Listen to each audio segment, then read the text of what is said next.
everyone, so today we're going to read Razkid Level P, Book 1. The Bird Nest. Rima is bored with Saturday cartoons, so she gets up and walks into the kitchen.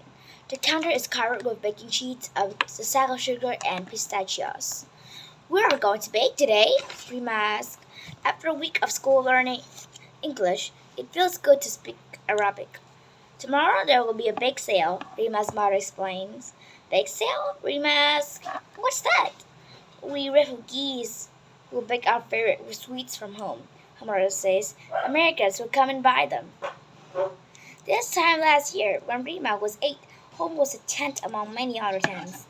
A year before that, home was the site of a storm tossed a boat, a stranger's basement. It was wherever they happened to lay their heads at night.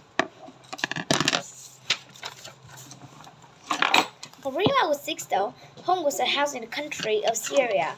Home has a big window with a kitchen where black and white-tailed birds come to roost.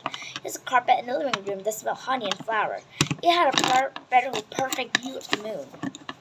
Now they live in apartments in America, and her mother speaks in a hushed voice whenever she mentions Syria. War came to Syria long before they left, and it only gotten worse. They're never going back. There's nowhere to go back to. The mother opens a refrigerator and pulls out a box of duff noodles. Rima grabs some pistachios and began to chop them. And then we're making bird's nest baklava. When they're done, the pistachios will sit inside the duff, just like little eggs in a nest. Rima began to hum an old song she loved from home. The next day, the bake sale was crowded and noisy. Everywhere Rima turns, you see the sweets of her childhood. And beyond them, a long line of families waiting. What if Americans don't like Syrian baking? They ooh and ah, though, pointing at the trays. "Are these cold?" they ask in English before trying to repeat the food names in Arabic. Rima thinks it's fun to teach someone else a new language for a change. "Delicious," they said one by one after biting into the baklava, and Rima blushes with pride. Rima and her mother return the next week and the next. The bird's nest baklava is the star of the bake sale. Rima thinks people can taste the joy that she and mother share in the kitchen. Joy and peace after 3 years living as refugees. Never settled or unsafe enough to bake together.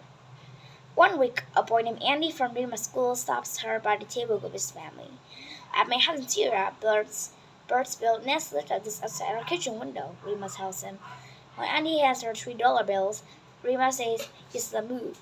"Sorry," she adds, blushing. "Islamu is how we say thank you in Syria."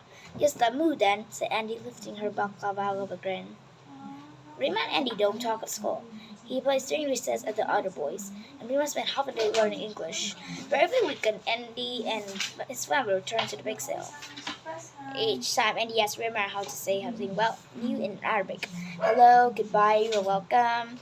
He says the word clearly and slowly. Andy's accent is awful, but she knows not to tease. Rima doesn't like it when the kids at school tease her about English. One day, Rima tells Andy about how when she was little, she would pick pistachios straight from her grandparents' trees. "You must miss it there," Andy says, and suddenly Rima's eyes fill with tears. Ashamed, she ducks her head. Andy just smiles, though.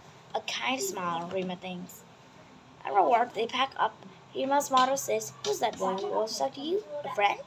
"No," Rima mumbles. "Just a boy from school." Last week during recess, Rima is reading a bench when Andy tapped her on the shoulder. "I want to show you something," he says. He points to the wood behind the school and the two walk across them together. "Look," Andy says and points again. Rima gasps. There's some blackberry bramble at the bird's nest. The two of them look more closely. Inside the nest sit 4 perfect eggs. "Wow," Rima breathes. Andy nods. "These really look like your baklava," he whispers. "I wonder if they will live close to home once they hatch," Rima says.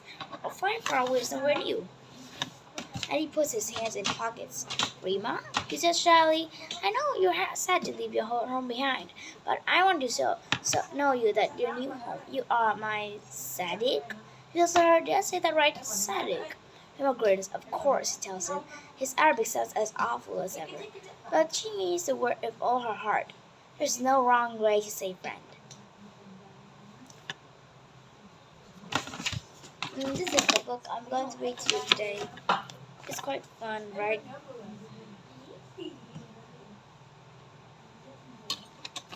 Bye. See you next time.